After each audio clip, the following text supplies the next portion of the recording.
along 的怎么样呢？along 的。ရှမ်းပြည်နယ်မြောက်ပိုင်းနန့်ခမ်းမြို့နယ်ကောင်းတက်ကျေးရွာရှိဖလောင်ပြည်နယ်လွတ်မြောက်ရေးတပ်ဦး PSLF TNLA ရဲ့ရန်တိုလာယုံပြင်းထန်စွာပောက်ကွဲမှုကြောင့်ကောင်းတက်ကျေးရွာတရွာလုံးနီးပါးပျက်စီးသွားပြီးသေဆုံးသူရေအတွက်မှာ60နာထိကတ်လာက58ဦးထိရှိလာတယ်လို့ဒေသခံတွေနဲ့သတင်းရင်းမြစ်တွေစီကသိရပါတယ်။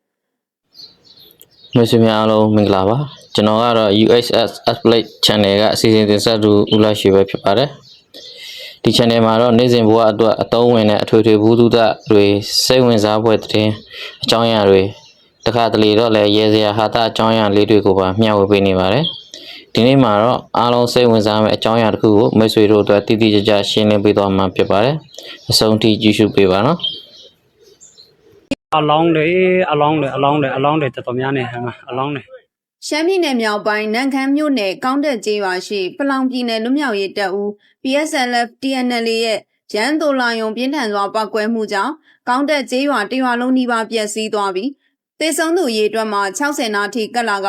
58ဦးထိရှိလာတယ်လို့ဒေသခံတွေနဲ့သတင်းရင်းမြစ်တွေစီကသိရပါတယ်။မေလ31ရက်နေ့နေ့လယ်ပိုင်းကဖြစ်ပွားခဲ့တဲ့အဲ့ဒီပြင်းထန်တဲ့ပောက်ကွဲမှုနဲ့ပတ်သက်ပြီးပောက်ကွဲခဲ့တဲ့ရန်ပျော်တွေဟာမိမိတို့စီးပွားရေးဌာနကမိုင်းတွင်ကြောက်ထုတ်လုပ်ရေးလုပ်ငန်းတွေမှာအသုံးပြုဖို့တိုးလောင်ထားတဲ့ပစ္စည်းတွေဖြစ်ပြီးမတော်တဆပောက်ကွဲတာဖြစ်တယ်လို့ပလောင်ပြည်နယ်လူမျိုးရေးတပ်ဦး PSLF TNLA ကမနေ့ကညနေပိုင်းမှာတရားဝင်ထုတ်ပြန်ထားပါတယ်။အဲ့ဒီရန်တိုလောင်ယုံပောက်ကွဲမှုအရှိန်ပြင်းထန်မှုကြောင့်ကောင်းတက်ကျေးရွာတရွာလုံးနီးပါးပျက်စီးဆုံးရှုံးခဲ့တဲ့အပြင်အစုလိုက်ပြုံလိုက်သေဆုံးမှုတွေဖြစ်ပွားခဲ့ရတာဖြစ်ပါတယ်။ရှာဖွေကယ်ဆယ်ရေးတွေလုပ်နေတော့မယ်အပျက်စီးတွေကြားတဲ့ပိတ်မိနေသူတွေလည်းရှိသေးတယ်။အလောင်းတောင်ကောက်လို့မရတဲ့အခြေအနေတွေလည်းရှိတယ်။မသေးဘဲနဲ့ခြေပြက်လက်ပြက်ဖြစ်သွားတဲ့ပြင်းထန်ဒဏ်ရာရသူတွေလည်းအများကြီးပဲ။အပျက်စီးကတော့တရွာလုံးနီးပါးပဲ။ဖောက်ကွဲတံကမူဆယ်နဲ့တရုတ်နိုင်ငံရွှေလီမြို့ဘက်ထိပါကြားရတယ်လို့ပြောကြတယ်လို့ဒေသခံတူက AR Times ကိုပြောပါတယ်။လက်ရှိချိန်ထိပောက်ကွဲမှုတွင်ရုံလောင်းရှာဖွေတွေ့ရှိမှုမှာ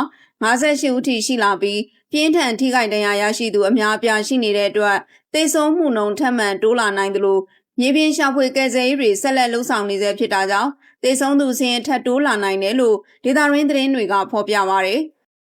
ဒီလေပွင့်ဖူးလိုက်နေကျူးတယ်ဒါကျူးရလားတောင်ကျူးတယ်အခုဖြစ်စဉ်ကြောင့်ကောင်းတက်ကျေးရွာနေပြည်သူတွေအသက်ဆုံးရှုံးရမှုထိခိုက်ဒဏ်ရာရရှိမှုနဲ့နေအိမ်ပျက်စီးဆုံးရှုံးရမှုတွေပေါ်များစွာဝမ်းနည်းပူဆွေးရပြီးကြံရည်သူမိသားစုတွေနဲ့ထပ်တူစာနာဝမ်းနည်းရကြောင်း PSLF TNLA ရဲ့ထုတ်ပြန်ချက်မှာဖော်ပြထားပါတယ်။ဒါအပြင်ပောက်ကွဲမှုဖြစ်စဉ်အကြောင်းရင်းကိုအသေးစိတ်စုံစမ်းစစ်ဆေးနေပြီးတာဝန်ရှိသူတွေကိုဥပဒေနဲ့ညီထိရောက်စွာရေးယူဆောင်ရွက်သွားမယ်အပြင်ထိခိုက်ဆုံးရှုံးခဲ့ရတဲ့ပြည်သူတွေအတွက်ကူညီကယ်ဆယ်ရေးကျန်းမာရေးဆောင်ရှောက်မှုနဲ့ပြန်လည်ထူထောင်ရေးလုပ်ငန်းတွေကိုသက်ဆိုင်ရာဌာနတွေနဲ့ပူးပေါင်းပြီးအမြန်ဆုံးဆောင်ရွက်ပေးနေတယ်လို့ TNLA ကအသိပေးထားပါတယ်။ UHS Update Channel ကအစီအစဉ်တင်ဆက်သူကျွန်တော်ဦးလာရွှေပါ။ဒီ channel မှာတော့နေ့စဉ်ဘဝအတွက်အသုံးဝင်တဲ့အထွေထွေဘူးသုတတွေစိတ်ဝင်စားဖွယ်တဲ့အကြောင်းအရာတွေတခါတလေတော့လည်းဟာတာနဲ့ဖြောပြမှုတွေကိုပါမျှဝေပေးနေပါတယ်။ဒါကြောင့်ဒီလိုအကြောင်းအရာတွေကိုစိတ်ဝင်စားတယ်ဆိုရင်ကျွန်တော်ရဲ့ channel ကိုအခုပဲစာရင်းသွင်းထားပေးပါနော်။ဘေးကခေါင်းလုံးလေးကိုလည်းအားလုံးဖွင့်ထားပေးပါ။ဒါမှဒီဗီဒီယိုအတစ်တွေတင်တိုင်းမိတ်ဆွေတို့အချိန်မီကြည့်ရှုနိုင်မှာဖြစ်ပါတယ်။အားလုံးရဲ့အားပေးမှုအတွက်အထူးကျေးဇူးတင်ပါတယ်ခင်ဗျာ။